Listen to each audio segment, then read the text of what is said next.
Oke, kita lanjutkan lagi ya. Jadi ini yang pertama kita akan mempelajari supraventricular arrhythmia ya.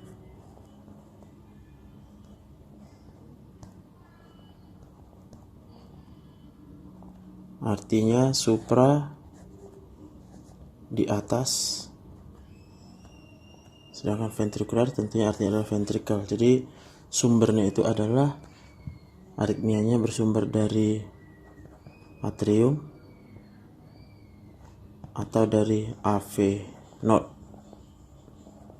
Prinsipnya nanti dari sini adalah yang perlu diketahui adalah nanti QRS-nya sempit atau normal gelombangnya ya. Jadi durasinya kurang dari 0,10 sampai 0,12 detik. Yang harus kita ketahui yaitu bahwa karena sumbernya dari atrium dan AV node, maka kita akan melihat ada dua gambaran nanti yang namanya atrial premature beats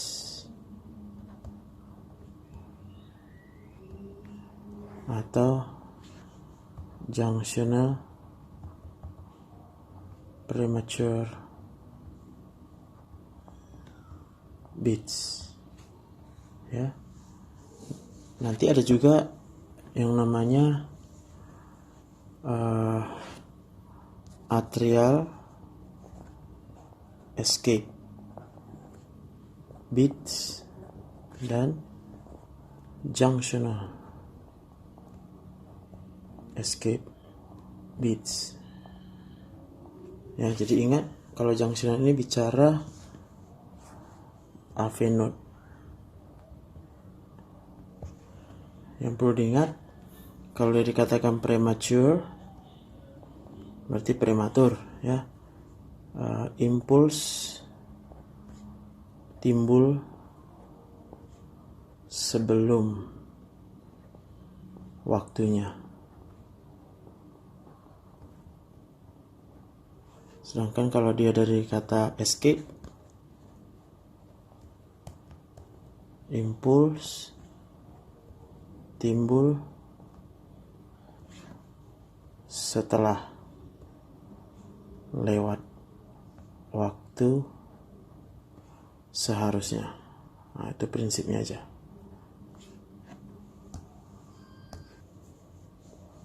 Nah, ini perhatikan yang A.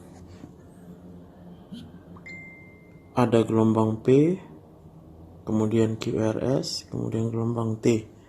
Berarti lengkap ya. Kemudian P, QRS, dan T. Tapi ternyata timbul satu gelombang yang impuls yang baru, yaitu ini, belum pada waktunya. Jadi kita katakan dia premature. Lihat apakah ada gelombang P. Ya, ada gelombang P. P-nya ada sebelum QRS. Kemudian lihat QRS-nya. Apakah melebar? QRS tidak melebar. Ya. Maka kita melihat di sini kalau gelombang P-nya nampak berarti sumbernya itu adalah dari atrial. Karena dia prematur, maka namanya premature atrial contraction ya, premature atrial contraction atau atrial beat ya, sama lah ya. Oke. Nah, sedangkan untuk lalu kemudian timbul lagi yang normal ya. Lihat jaraknya ini tadi. Ini jarak yang seharusnya, ini jarak yang prematur. Nah,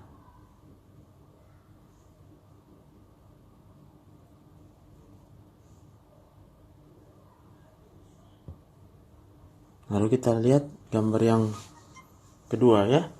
Nah, pada gambar B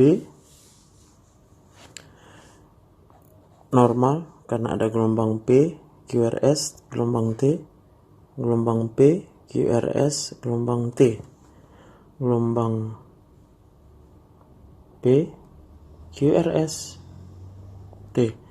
Tapi muncul satu gelombang yang belum pada waktunya. Kita sebut dia prematur. Lihat apakah ada gelombang P?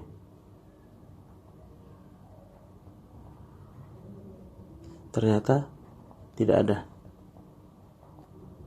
Berarti sumber bukan dari atrium. Lalu lihat QRS-nya. QRS-nya sempit. Berarti sumber aritmia bukan dari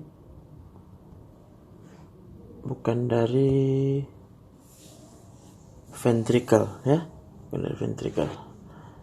Jadi gelombang P-nya ada, kemudian QRS, gelombang P-nya tidak ada, ya. Gelombang P tidak ada, QRS sempit, maka dia kita katakan sumbernya waktunya prematur, ya. Belum waktunya sudah muncul impuls. Maka kita namakan dia premature junctional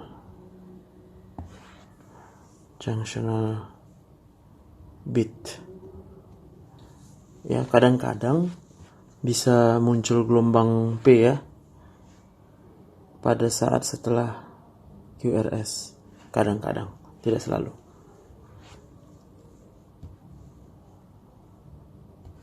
Nah, kita bisa membedakan atrial beat dengan S anode, ya. Dari mana kita tahu? Yang pertama, lihat kontur gelombang P-nya. Ini pasti berbeda dengan gelombang P yang berasal dari S anode. Ya, ini gelombang P yang normal. Gelombang P yang normal, tiba-tiba gelombang P menjadi seperti ini, runcing. Nah, itu menunjukkan bahwa atrial menjadi sumber impuls, dan itu tidak normal.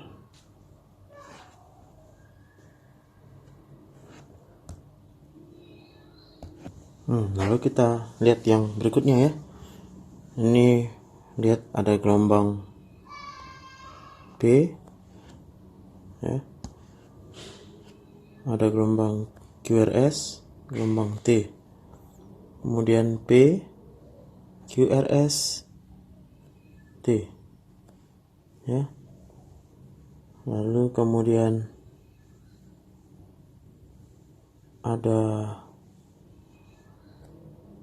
gelombang QRS, tapi lihat tidak ada gelombang P-nya, nggak ada, ya. Nah, ini gambar apa nih?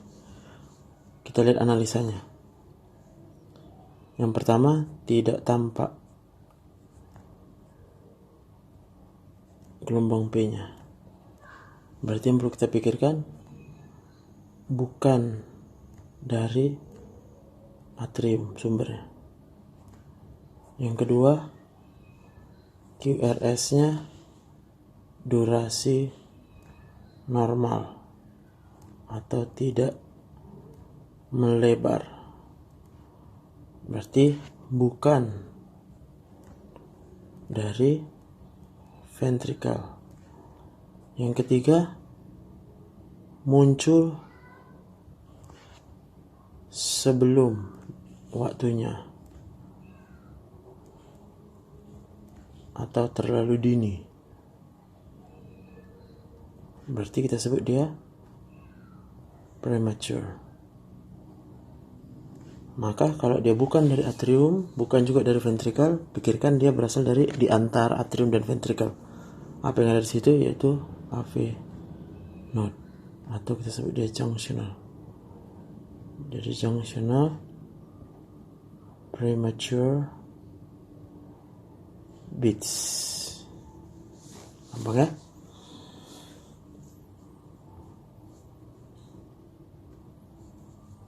Nah, lalu kita lanjut analisanya lagi.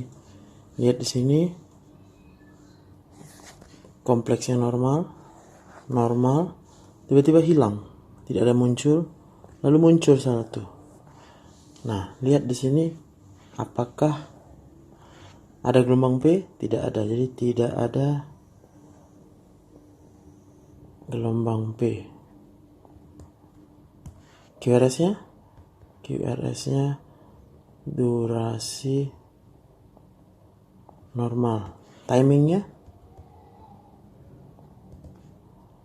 terlambat. Seharusnya di sini sudah muncul QRS, tapi ini munculnya di sini. Berarti kalau timing terlambat, kita sebut dia escape. Dan karena dia tidak ada gelombang P, bukan dari atrium,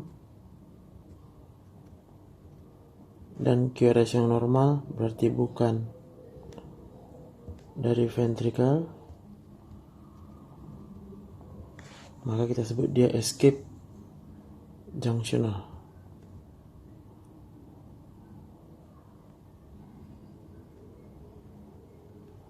Ya.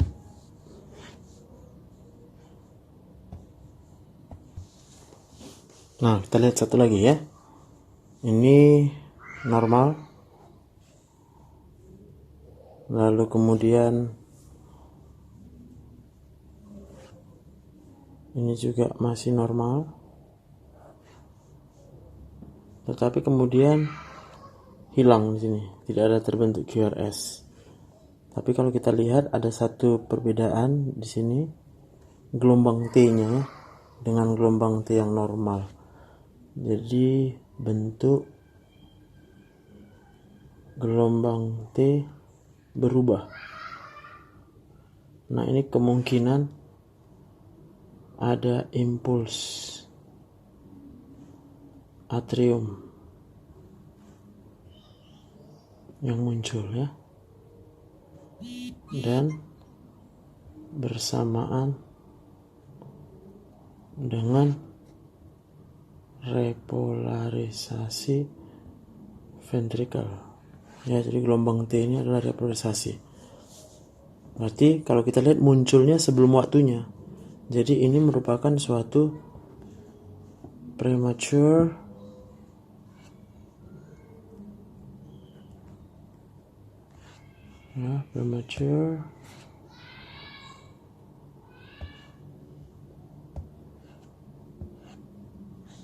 atrial kompleks atau beat atau ya PAC.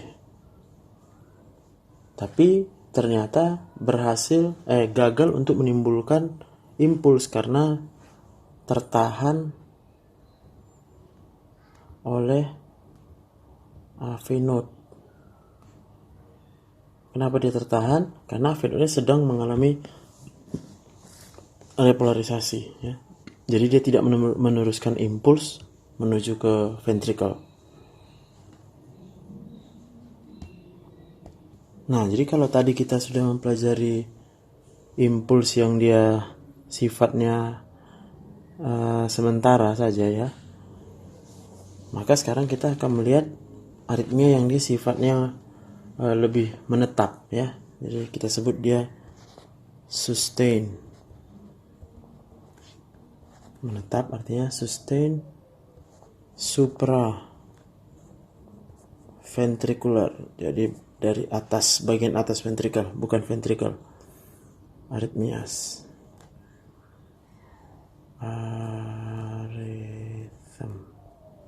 Arrhythmias ya. Sustain. Yang enggak sustain tadi adalah yang dia premature atau escape. Nah, apa itu yang sustain? Maka karena dia berasal dari supraventricular, ada beberapa. Yang pertama kita sebut dia AV NRT ya, atau PSVT ya. AV dari AV node, RT reentrant tachycardia ya. Kemudian atau kita sebut dia paroxysmal supraventricular tachycardia. Lalu ada yang kita sebut dengan atrial flutter. Yang ketiga ada atrial fibrillation.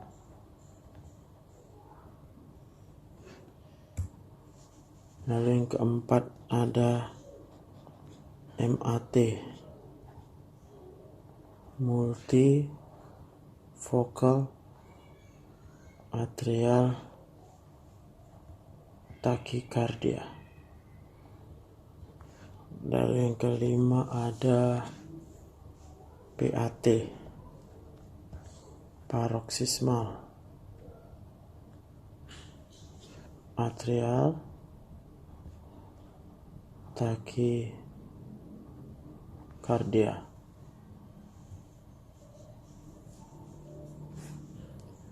Atau sama juga dia dengan ectopic atrial tachycardia.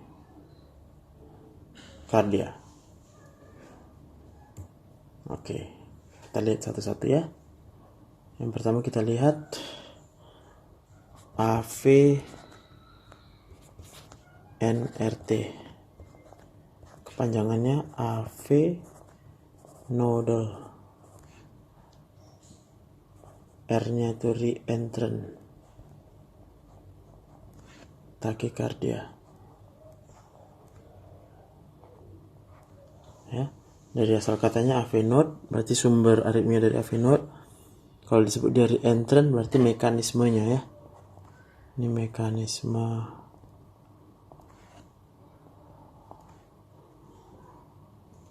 pembentukan impuls.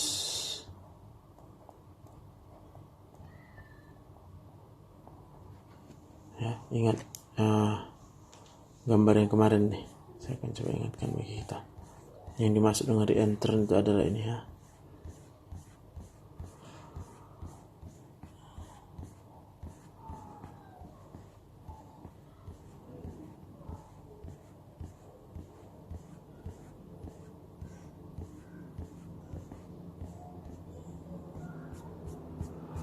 Berarti di slide sebelumnya ya.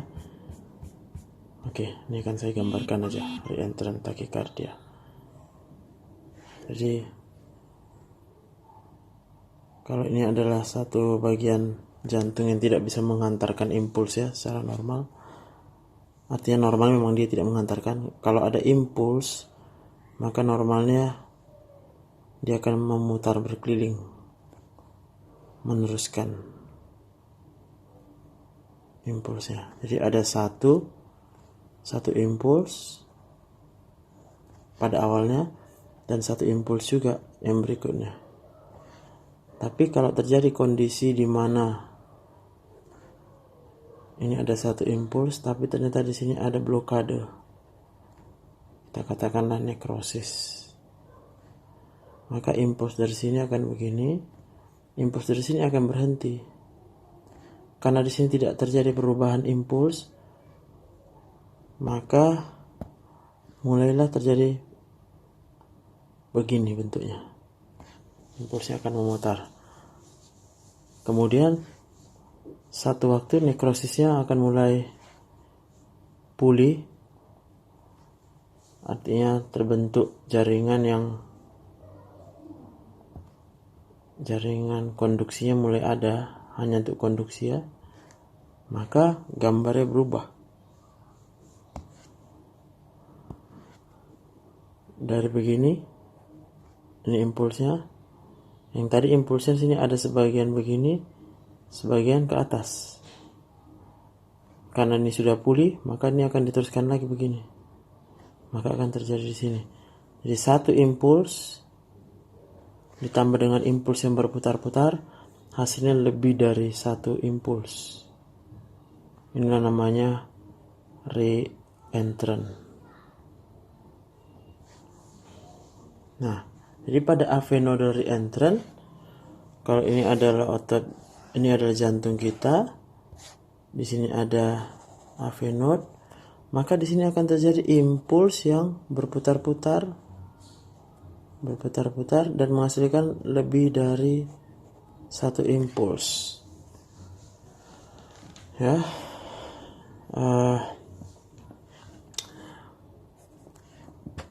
karena impulsnya reentrant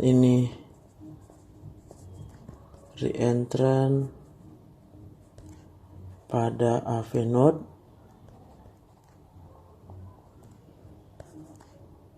maka yang nampak adalah suatu impuls yang dia reguler ya, tapi jumlahnya lebih dari atau di antara 150 sampai dengan 150 sampai dengan 250 kali per menit ya. Sifatnya ya kadang-kadang ya dapat dilihat gelombang P. Tapi ingat ini jarang ya. Seringnya itu adalah karena impulsnya itu berasal dari ini AVNRT ya. Kita tahu bahwa kalau sudah terbentuk impuls dari AVNRT, maka arahnya akan ke sini ya.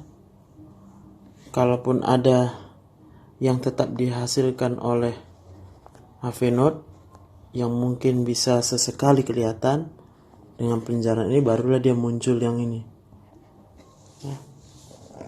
Tapi kebanyakan dia akan hanya diteruskan menuju ke ventricle. Maka kita akan menemukan QRS-nya pasti durasinya normal. Kenapa normal? Karena kelainan bukan dari ventricle. Nah, begitu ya.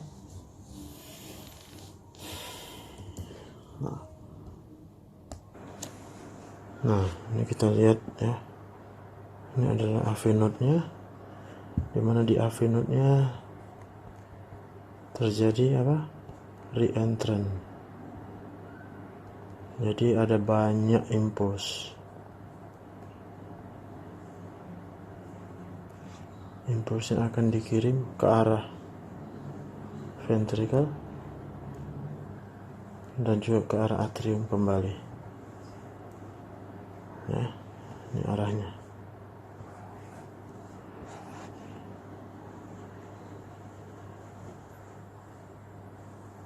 Nah, yang perlu diingat bahwa AV node itu banyak menerima persarafan ya, parasimpatik ya, atau berasal dari saraf nervus vagus.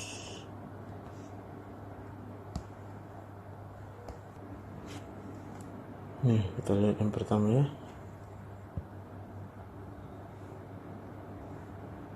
Apa yang bisa kita lihat di sini? QRS-nya ada sempit, QRS sempit, tetapi kita tidak bisa melihat, tidak tampak ya gelombang P karena QRS-nya sempit.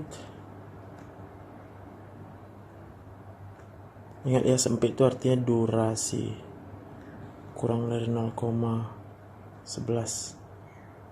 detik. Maka ventricle-nya normal ya. Masalah itu adalah tidak tampak gelombang P. Kemudian perhatikan ritmenya reguler, maka kita sebutlah ini A ini adalah suatu AV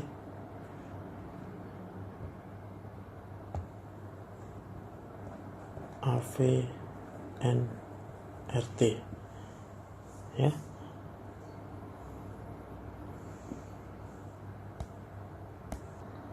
Nah, untuk yang B kita akan diskusikan nanti ya, karena kita melihat di sini QRS-nya kenapa melebar ya.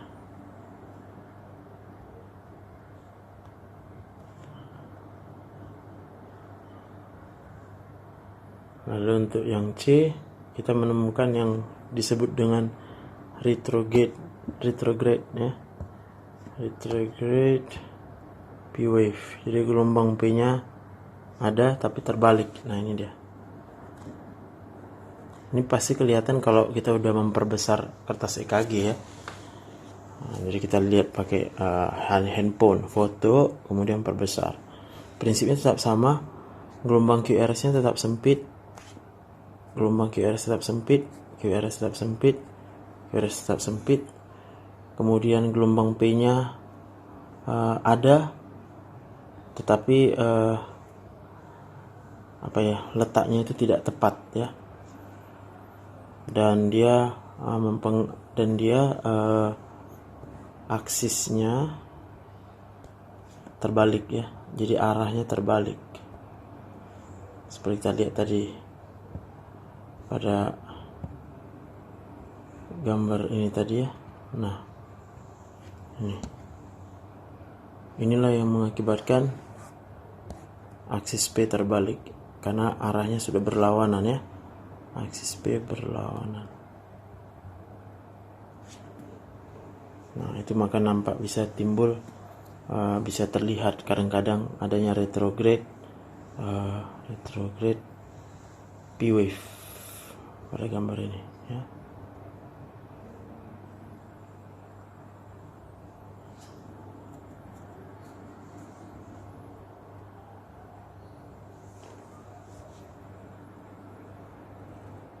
Dan kalau ini kita melihat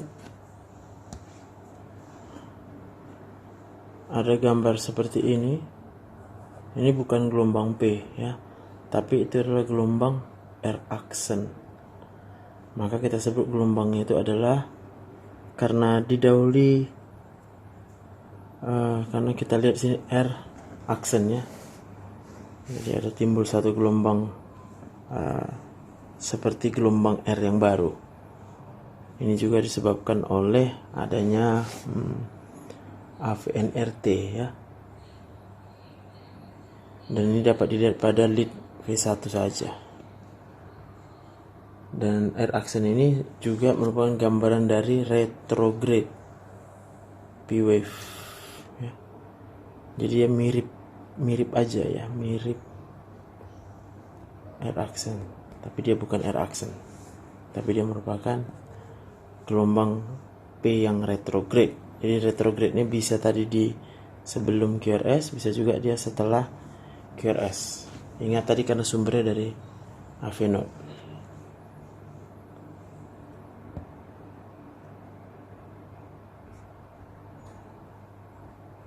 Nah, lalu kita akan melihat berikutnya peran dari bagaimana kita bisa diagnosa dan treatment AVNRT.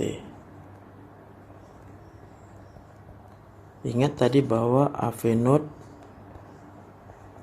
ini menerima banyak persyarafan ya, persyarafan parasimpatik melalui nervus vagus, dan ini berhubungan dengan baroreseptor pada arteri karotis kita ya. Jadi karena dia dipengaruhi oleh parasimpatik, maka tujuan parasimpatik di sini adalah untuk blokade, meningkatkan blokade ya,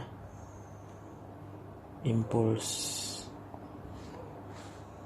atrium yang tiba pada AV node. Maka karena dia letaknya itu pada arteri karotis baroreseptornya, kita dapat melakukan tindakan yang namanya masase atau pemijatan atau pijat karotis ya, atau bahasa Inggrisnya carotid massage. Nah, ini kita lihat ya. Ini adalah sinus karotis. Di sini letaknya tepat di sudut rahang ya. Ya, usahakan pilih yang sebelah kanan dulu. Dan di situ ada baroreseptor. Baroreseptor berarti dia peka terhadap tekanan darah. Ya, jadi kalau tekanan darah meningkat, maka baroreseptornya akan bekerja. Dia akan mengirim impuls ke hipotalamus. Dari hipotalamus dia akan mengirim impuls melalui nervus vagus, kemudian akan tiba pada AV node, dan di AV node dia akan menghambat ya. Prinsipnya dia akan meningkatkan blokade. Maka kalau blokade AV node meningkat, kita harapkan nanti impuls yang terlalu banyak dari AV node ini akan berkurang ya. Tujuannya untuk mengurangi impuls dari AV node ya. Nah, bagaimana kita melakukan carotid massage? Nah, bagaimana kita melakukan masase pada karotid? Yaitu yang pertama, auskultasi dulu ya. Auskultasi dulu apakah ada bruit ya, suara bising pada arteri karotis. Ya, oleh karena di situ sering terdapat plak aterosklerosis. Nanti kalau dia ada plaknya, maka akan timbul bunyi bruit. Dan kalau kita menemukan bunyi bruit, tidak boleh kita lakukan do not perform carotid massage. Nanti bisa menimbulkan trombosis ya, karena kita tekan pada daerah plaknya. Nah, setelah kita pastikan tidak ada bruit, pasiennya kita baringkan datar ya, kemudian ekstensikan leher, kemudian rotasikan kepala sedikit menjauhi arah kita, lalu lakukan palpasi dengan tekanan yang diperlukan untuk menekan sebuah bola tenis ya. Tekan dia selama 10-15 menit ya, tapi jangan dua-dua arteri karotis. Kenapa? Nanti dua-dua nggak ada aliran darah ke otaknya ya. Usahakan dulu yang pertama pada yang sebelah kanan, karena angka kesuksesan lebih besar. Kalau gagal, baru coba yang sebelah kiri. Usahakan ada pemeriksaan EKG yang berjalan ya pada saat kita melakukan palpasi masase, sehingga kita bisa melihat perubahan yang terjadi, dan kita harapkan nanti perubahannya seperti ini. Nah, setelah ini adalah suatu AVNRT, maka setelah dia dipalpasi atau dimasase, ingat bahwa baroreseptornya akan teraktivasi. Ketika kita tekan pada arteri karotisnya, maka dia akan menerima peningkatan tekanan di situ, sehingga dia akan mengirim sinyal ke hipotalamus. Dari hipotalamus dia akan mengirim sinyal melalui saraf nervus vagus ya, yang membawa sinyal parasimpatik. Sinyal parasimpatiknya tiba di AV node, maka AV node-nya akan diblokade. Maka kita bisa melihat ini tidak terbentuk impuls dari AV node sampai akhirnya impulsnya mulai normal lagi karena gelombang P-nya mulai bekerja yang berasal dari SA node. Tapi kalau juga gagal ya, maka kita perlu pengobatan secara farmakologi ya, apakah dengan injeksi bolus adenosin ya, suatu obat yang bersifat blocking AV node ya. Dan ingat, jangan berikan pada pasien-pasien dengan bronkospasme. Nanti dipelajari ya, bahwa karena dia bisa menyebabkan spasme pada bronkus. Atau second line-nya, pilihan kedua adalah dengan pemberian beta blocker boleh, calcium channel blocker juga boleh, dan kadang-kadang diperlukan dengan alat ya, kardioversi electrical. Lalu kita melihat kelainan yang menetap lainnya, yaitu atrial flutter dan atrial fibrillation. Saya akan coba menggabungkan karena prinsipnya adalah atrial fibrillation itu adalah gabungannya dari beberapa atrial flutter. Nah, kita lihat yang pertama, atrial flutter. Apa yang terjadi pada atrial flutter? Dari arti katanya atrial ya, biasanya pada sekitar anulus tricuspid valve ya, jadi sekitar daerah ini ya. Sorry ya, anulus ya, jadi pada anulus tricuspid sering ada satu daerah ya, lesi ya. Nah, itu adalah lesi yang dia menyebabkan terjadinya mekanisme yang tadi sudah kita sebut, mekanisme reentrant ya. Artinya di sini akan terjadi banyak sekali impuls, dan impuls ini akan terjadi ke segala arah dengan jumlah yang banyak ya. Impulsnya ini karena dia reentrant, maka dia impulsnya teratur ya, regular, maka akan timbul gelombang P banyak, dan gelombang P-nya yang banyak itu regular. Dari sini tetap akan diteruskan ke AV node. Dari AV node lalu diteruskan ke ventricle. Sebagian gelombang P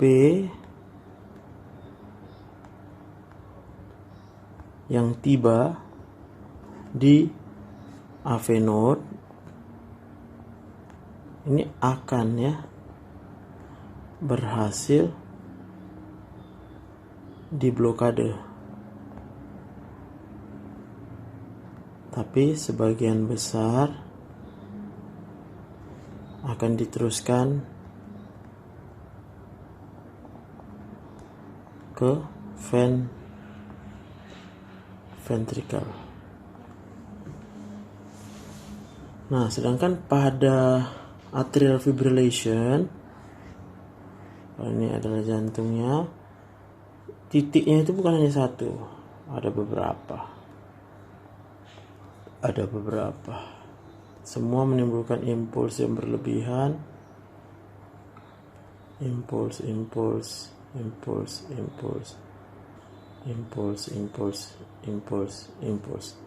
maka apa yang terjadi?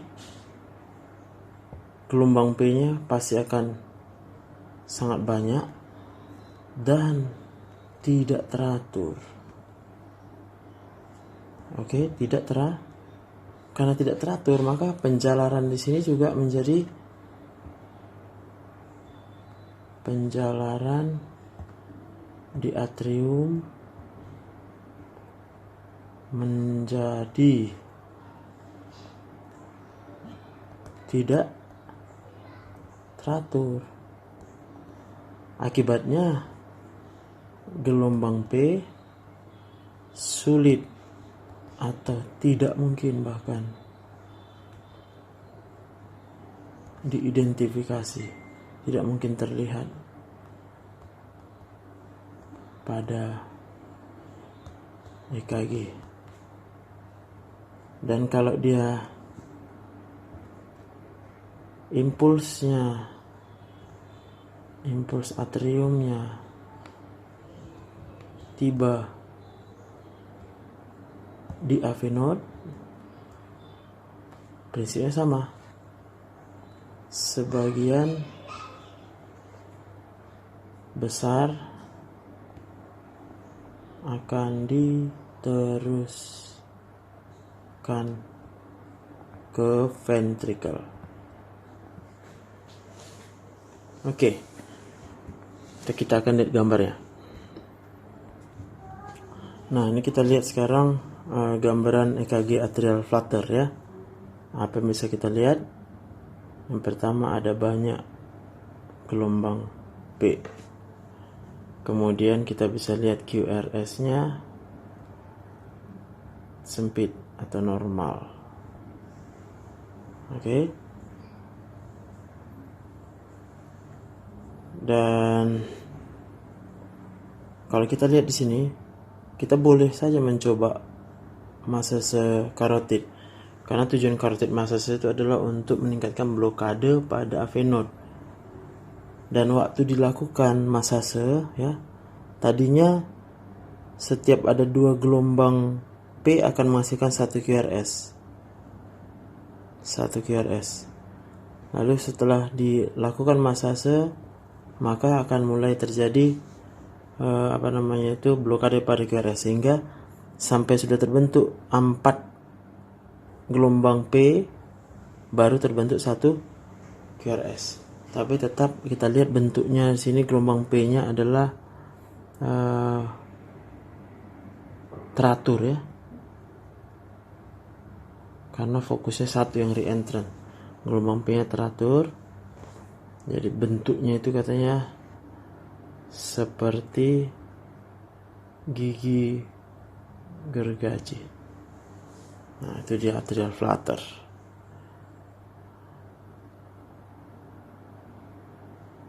Tinggal kita mau menentukan aksisnya bagaimana. Nah, ini tergantung dari arah reentrantnya ya.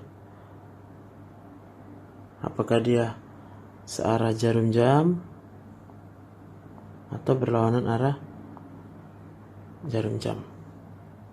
Dan ini akan bisa kita lihat nanti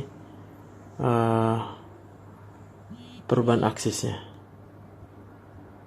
Intinya sih tidak begitu penting ya, bagaimanapun arahnya. Intinya ada satu titik ektopik pada atrium yang dia mengalami reentrant ya. Nah, di sini kita akan melihat bahwa atrial flutter itu cukup sering ya. Dikatakan ada sekitar 200.000 kasus setiap tahun di Amerika. Nah, apa saja yang bisa menyebabkan atrial flutter?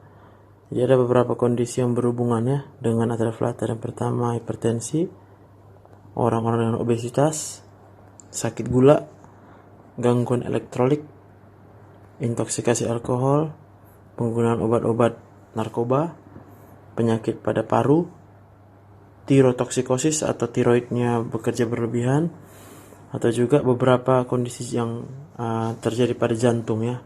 Apakah dia kongenital atau dia sifatnya didapat ya.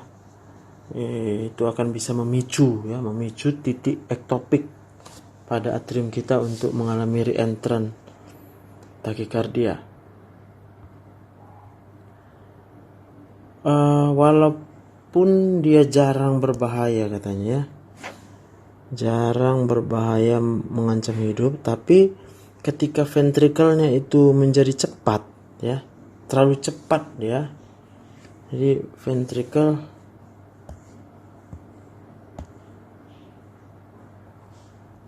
ventrikelnya terlalu cepat,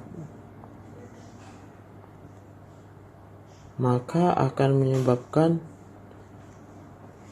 penurunan ya, penurunan end diastolic volume.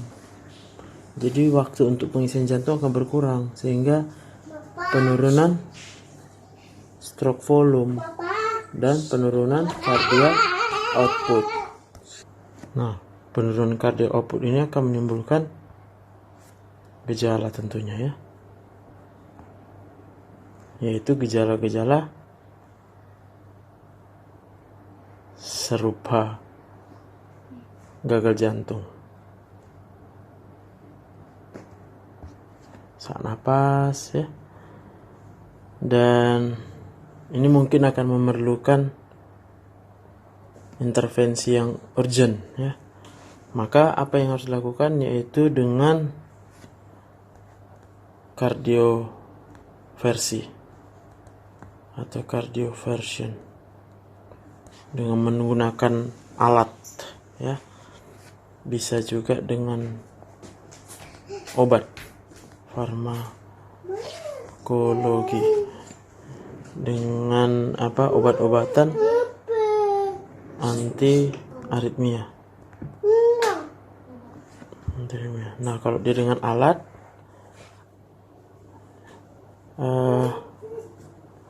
juga bisa dengan teknik kateterisasi ya, kateterisasi, yaitu dengan melakukan ablasi, di mana energi frekuensi radio ya, itu akan mengablasi ya pada area ektopik yang reentrant tadi pada atrium. Tetapi yang paling utama sebenarnya adalah mengatasi atau mengobati penyakit dasarnya.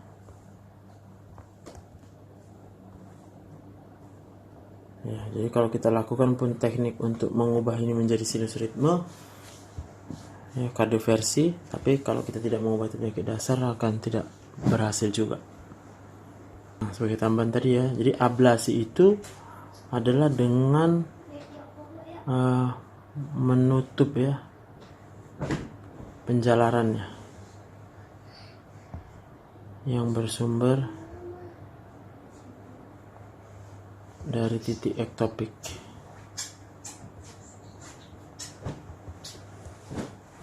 Nah, sebagai contoh, kalau dia misalnya ini terjadi reentrant, maka yang diablasi itu adalah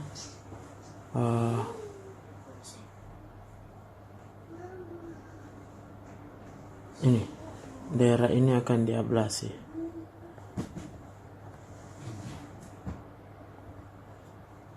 Sehingga impuls yang ini tidak akan bisa berlanjut ya. Dari entranya. Berikutnya kita lihat suatu fibrilasi atrium ya. Apa yang bisa kita lihat? Yang pertama pasti adalah gelombang P-nya sulit diidentifikasi, ya kan? Sulit untuk diidentifikasi. Lalu kemudian QRS-nya memang masih sempit, tetapi irregular, tidak teratur.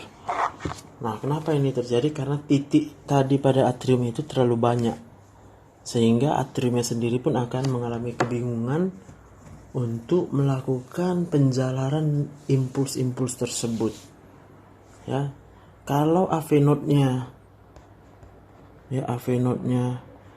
bekerja dengan baik, maka kebanyakan impuls atrium itu akan diblokade. Tetapi karena terlalu banyak impuls yang tiba pada AV node, tidak semua bisa diblok, maka akan ada beberapa gelombang QRS yang akan muncul. Nah, kalau ini termasuk QRS-nya berhasil diperlambat oleh karena blokade AV node-nya baik, maka disebut dia atrial fibrilasi dengan slow, ya, atau tapi dengan irregular ventricular rate. Nah, sedangkan pada kondisi atriumnya itu mengalami fibrilasi tetapi tidak bisa diblokade oleh AV node, ini yang terjadi. Ya, kita melihat di sini ini adalah gelombang T, ya. Ini bukan P, ini adalah T, dan ini adalah QRS, dan QRS. Hampir mirip dia. Mirip apa? Mirip AVNRT. Bedanya dia harus irregular. Maka karena dia ada irregular, kita sebut dia dengan atrial fibrilasi atau AF. Dan ini adalah yang fast response, jadi cepat QRS-nya. Ventricle-nya mengalami takikardia.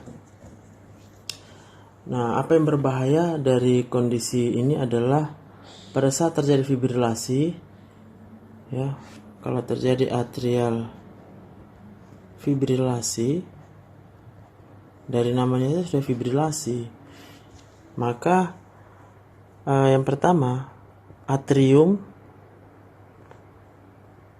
tidak melakukan pemompaan.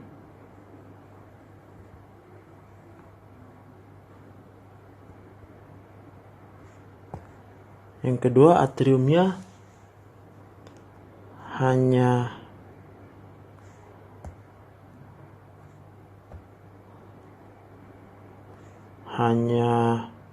gemetar, ya, dan tidak memompa, ya. Dan atrium yang hanya gemetar ini akan mudah membentuk trombosis. Maka kalau terbentuk trombosis, maka dia resiko terjadi stroke.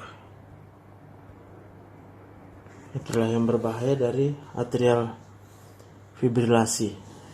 Dan kalau atrial fibrilasinya ini menyebabkan, ya, ventricle kontraksinya cepat, jangan lupa tadi ini akan menyebabkan penurunan end diastolic volume, maka turun stroke volume, turun juga cardiac output, maka akan menimbulkan gejala gagal jantung. Prinsip pengobatannya ada 3, yaitu rhythm control, yang kedua adalah rate control, yang ketiga adalah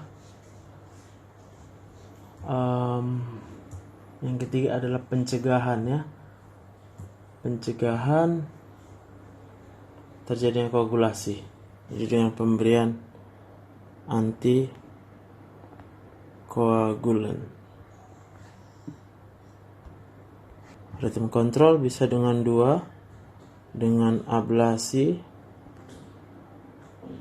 melalui kateterisasi atau dengan anti aritmia, ya, jadi dengan obat. Sedangkan rate control tentu dengan farmakologi, yaitu bisa kita berikan tadi beta blocker atau calcium channel blocker, dan antikoagulan kita bisa memberikan warfarin. Tujuan antikoagulan tadi adalah pencegahan stroke.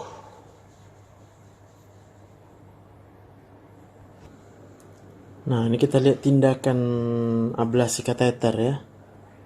Nah, kita lihat ini ada kateter yang dimasukkan. Ini dimasukkan tentunya melalui vena cava inferior. Dari vena cava inferior masuk ke atrium kanan.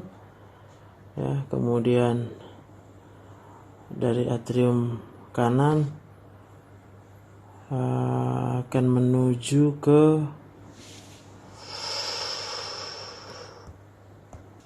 ya, jadi pada atrium kanan ya. Jadi di atrium kanan dia akan mencari dengan mapping kateter di mana letak dari sumber reentrant takikardi yang banyak tadi. Lalu dia akan mulai melakukan ablasi. Ya, diablasi dia sehingga impuls dari lokasi reentrant tidak bisa diteruskan.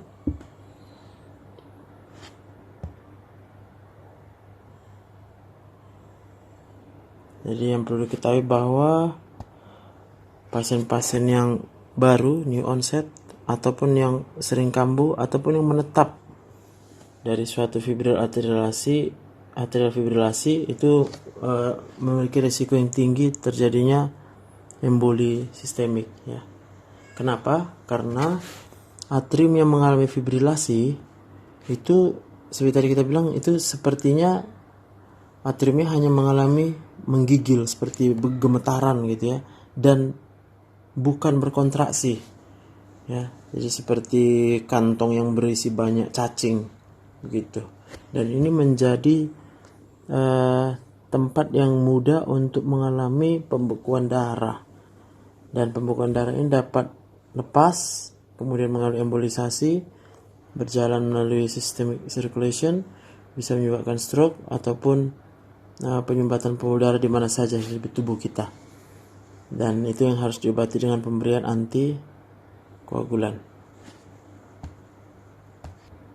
Nah, ini tadi kita lihat ya resikonya. Jadi bila terbentuk di sini pembekuan darah, ini bisa terlepas ya, masuk ke peredaran sistemik. Kalau dia ke otak, maka dia akan mengakibatkan stroke. Dan kalau ke peredaran yang lain bisa menyebabkan oklusi pada arteri. Lalu kita lihat yang ketiga, kelainan artinya yang supraventricular, yaitu MAT dan wandering atrial pacemakers. MAT itu adalah multifocal, dari banyak titik pada atrial takikardi yang menyebabkan takikardi.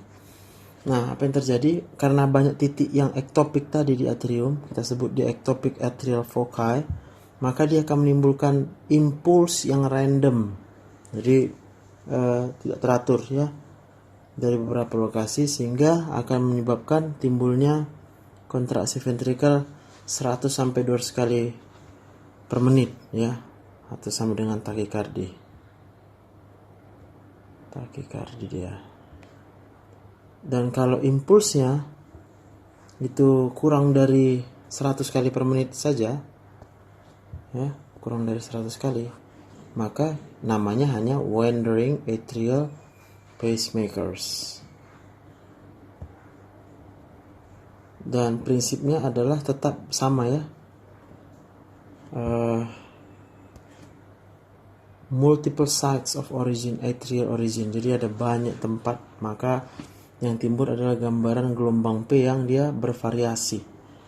Jadi katanya minimal ada 3 gelombang P yang bervariasi. Nah gitu ya.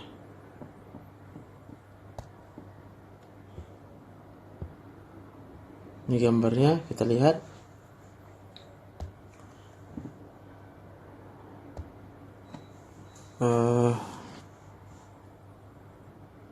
Perhatikan dulu QRS-nya tetap harus sempit ya.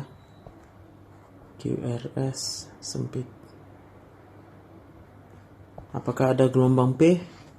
Ya, gelombang P ada. Lihat bentuk gelombang P-nya. Ini begini, berbeda. Ya. Jadi lebih sama dengan 3 morfologi. Ya. bahkan terjadi perubahan pada segmen PR-nya, ya. Dan QRS-nya irregular. Hitung rate-nya ini ke sini. Nah, kalau kita ambil rata-rata ya 300 bagi ya. Pada gambar ini tentu dia antara 100 sampai 200 kali per menit. Berarti kita sebut dia multifocal atrial tachycardia, MAT. Dan ingat tadi kalau dia kurang dari 100 berarti bukan tachycardia, dia hanya berupa wandering atrial, ya, wandering atrial pacemakers. Kita lihat gambarnya. Nah, selanjutnya kita melihat yang terakhir ya, dari arrhythmia supraventricular, namanya paroxysmal atrial tachycardia. Nah, apa yang kita lihat? Adanya ya peningkatan automatisasi dari sirkuit yang reentrant di atrium kita. Tipikalnya adalah ada periode warm up dan ada periode cool down. Warm up sebelum muncul aritmianya, cool down saat aritmia akan berakhir. Jadi dari arti kata paroxysmalnya ya, ini munculnya tiba-tiba dan juga bisa berakhir dengan tiba-tiba. Jadi dapat terjadi pada jantung normal atau pada orang dengan mengalami keracunan digitalis. Bolehkah kita lakukan masase karotid? Boleh.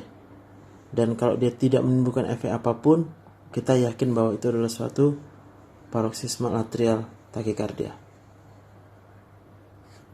Nah, ini gambar EKG-nya ya. Cuma di sini nggak terlihat ya periode cool down dan periode warm up-nya nggak terlihat. Yang perlu kita perhatikan di sini adalah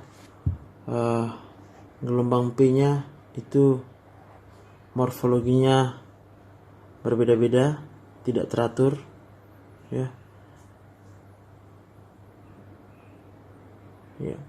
Dan bisa dikatakan dia harus kita bedakan dengan PSVT atau supraventricular tachycardia, dan bedanya itu adalah ini masih dapat terlihat gelombang P dengan QRS yang tidak teratur, ya. Nah, jadi kita mungkin bisa menemukan terlebih dahulu ada bagian yang normal supaya kita bisa melihat warm up period, dan juga ada bagian yang cool down period. Nah, ya, tapi pada gambar ini tidak terlihat. Nah, sebagai apa ya, ringkasan aja, ringkasan. Jadi tadi kita sudah belajar arrhythmia yang supraventrikular, ya. Ini ada AV nodal, karakteristiknya dia harus reguler kecepatannya, dan ingat dengan masase karotid dia akan memperlambat ataupun menyembuhkan arrhythmianya. Pada EKG lihat karakteristiknya ya. Jadi gelombang P tidak kelihatan, kalaupun kelihatan dia harus retrograde, dan QRS-nya sempit dan reguler ya. Gitu cara bacanya. Ya, demikian selanjutnya ini ada atrial flutter ya. Atrial flutter dia juga reguler, bentuknya gelombang P-nya itu seperti gigi gergaji ya.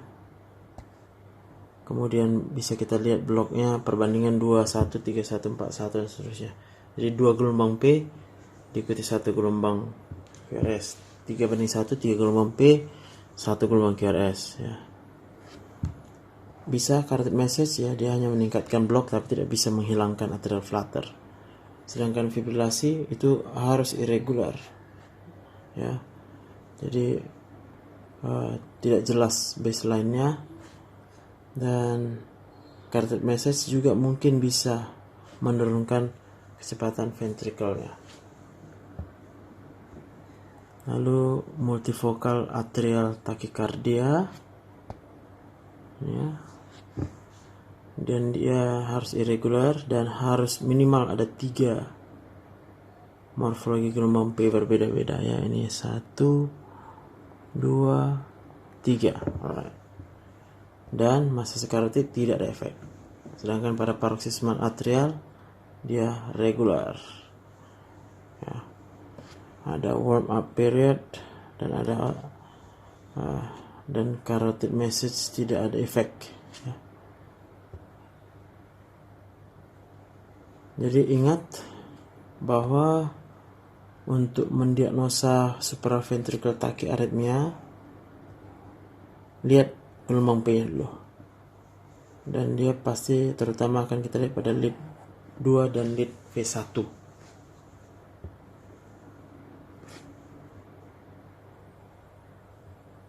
Baik, terima kasih. Kita akan bertemu nanti selanjutnya untuk membahas aritmia pada ventricle. Namanya ventricular aritmia. Terima kasih untuk boleh memperhatikan. Silakan di-download, dipelajari berulang-ulang ya sampai kamu bisa mengerti. Sampai berjumpa.